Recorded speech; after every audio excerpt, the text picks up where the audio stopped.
মাগরিবের নামাজের পর ছোট্ট এই দোয়াটি কোনো বান্দা যখন একবার পাঠ করবে, আল্লাহ তাআলা তাকে 70টি বিপদ থেকে হেফাজত করবেন, যার মধ্যে সর্বনিম্ন বিপদটি হচ্ছে দারিদ্রতা।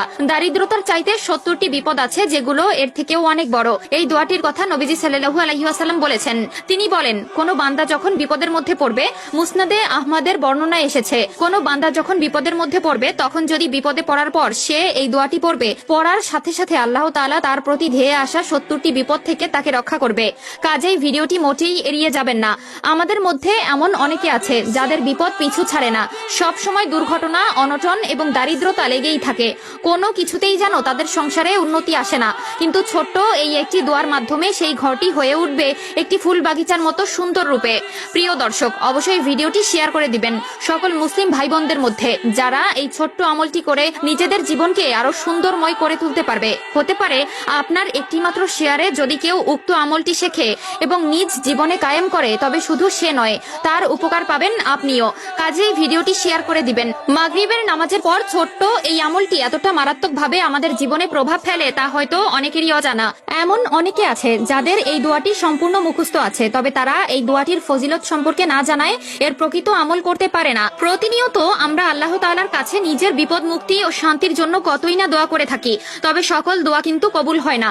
কিন্তু ছোট্ট এই দোয়াটি এত পরিমাণ শক্তিশালী, কেউ যদি চলতি পথে এই দোয়াটি পবিত্র অবস্থায় নেক মনে আল্লাহর স্মরণে একবার পাঠ করে, তবে সেই বান্দার আমল নামায় 70 লাখ নেকি জমা করা হবে এবং বান্দার করা 70 লাখ গুনাহ মাফ করা হবে। দোয়াটি হচ্ছে লা ইলাহা ইল্লাল্লাহু ওয়াহদাহু লা শারীকা লাহু লাহুল মুলকু ওয়া লাহুল হামদ ওয়া হুয়া আলা কুল্লি শাইইন কদির।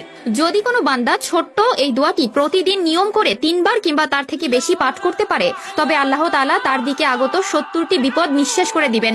উক্ত দোয়াটিতে মহান রাব্বুল আলামিনের প্রশংসা করা হয়েছে, যে দোয়াটি বিভিন্ন হাদিসের মধ্যে উল্লেখিত আছে, যেখানে এটি পড়ার মাধ্যমে অনেক সওয়াব পাওয়া যায়, গুনাহ মাফ হয়। তুমি যদি জান্নাত লাভ করতে চাও ও শয়তানের অনিষ্ট থেকে নিজের নিরাপত্তা লাভ করতে চাও, তাহলে এই দোয়াটি পাঠ করো। এছাড়াও প্রিয় নবী সাল্লাল্লাহু আলাইহি ওয়াসাল্লাম বলেছেন, যে ব্যক্তি সকালে 10 বার এবং সন্ধ্যায় 10 বার এই দোয়াটি পাঠ করবে, সেই ব্যক্তি কিয়ামতের দিন সর্বশ্রেষ্ঠ আলেমকারীদের অন্তর্ভুক্ত হবে। তিরমিজি শরীফ 3471।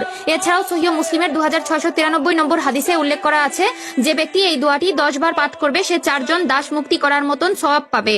এছাড়াও রাসূলুল্লাহ সাল্লাল্লাহু আলাইহি ওয়াসাল্লাম বলেন, আল্লাহর কাছে সবচেয়ে প্রিয় বাক্য হচ্ছে 4টি: 1 সুবহানাল্লাহ, 2 আলহামদুলিল্লাহ, 3 লা ইলাহা ইল্লাল্লাহ, 4 আল্লাহু আকবার। কাজেই উক্ত দোয়াটি যাদের আগে থেকেই মুখস্থ ছিল তারা অবশ্যই একবার আলহামদুলিল্লাহ কমেন্ট করবেন।